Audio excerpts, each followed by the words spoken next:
What's up mga idol? So ayan, ito yung day 1 natin. So gagawin natin black gray ang kulay ng bahay mga idol. Itim sa pintuan tapos gray naman sa pader. So ayun mga idol, nagsimula tayo dito sa pintuan ng sala na pinturahan na natin nung harap. So dito naman tayo sa likod. Let's go. So bali ayan mga idol, syempre naglagay muna tayo ng karton dyan para hindi pumatak sa tiles yung mga pinturang tumutulo mga idol. Bali ganun dapat mga idol. Kapag nagdi-DIY kayo, dapat malinis syempre. Ayun na nga lang yung panlaban natin. So syempre mga idol, hindi naman tayo eksperto sa pagpipintura. Kaya naman babawi na lang tayo mga idol sa pagiging malinis. So bali ayun nga, mabalik nga pala tayo sa pinakaplano natin dito mga idol. Sisimulan muna natin yan mga idol sa puro pintuan muna. Magmula dito mga idol sa sala, sa kusina, papuntang mga pintuan ng kwarto. So ayun nga mga idol, nabanggit ko sa inyo, ang kulay ng pintuan, di ba, ay puro itim. Sabay kapag natapos naman natin mga idol, lahat ng mga pintuan, pupunta naman tayo sa pinakapader mga idol at kulay gray naman yun. Mga idol, tapos na natin. Bali ayun yung pinalabasan niya. Goods na goods naman mga idol. Idol kahapon pa natin yung pininturahan. Natungan na lang ulit natin. Final coating ngayon mga idol. Tapos itong sa likod mga idol yan. Isang patong pa lang yan.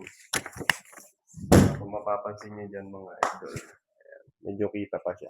Papatungan pa natin yan ng isa hanggang dalawa mga idol. Alis lang kasi tayo mga idol. Kaya bukas na lang siguro. Next video na lang siguro mga idol. Kasi itong pintuan naman sa kusina mga idol. Ayan. Napinturahan na natin yan. Isang patong pa lang din yan. Papatungan pa ulit natin yan. Goods na goods naman na din diba? Sinong kinalabasan niya. Pero papatungan pa rin natin yan. At ayun nga mga idol. Paalis tayo. Grabe. Kulimlim na naman mga idol. Pumapatak na naman ng ambon. So yan. Let's go. Update na lang tayo.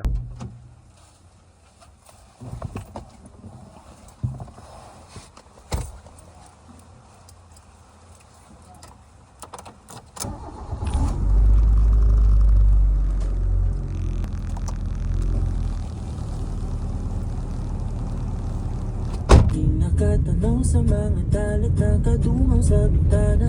Kailan mo ba magagawang italiwas sa dilim? Otorete sa'yo, hindi alam kung bakit ba ako nabihani sa iyo.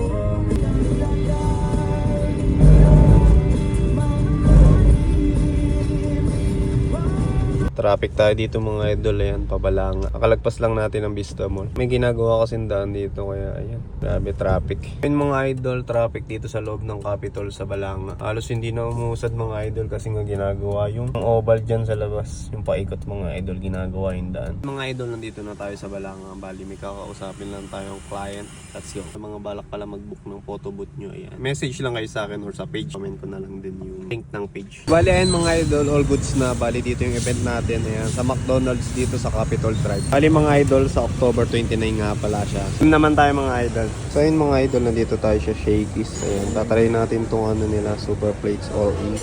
299 pesos. Ayan, mga idol, ito na talaga yung kasama nyo na yun. Main yung mga idol, kayo bahala kung ano yung pipiliin. Mga idol, dumating na yung pagkain natin. Ayan, salad, sauce, tapos yung mozzarella. Tapos ito yung pinaka main mga idol, chicken, spaghetti, tapos may pizza, tapos ayun yung tinapay. Mga idol, first bite. Kain na lang muna ako mga idol, hanggang dito na lang. Salamat sa panonood. See you on the next video.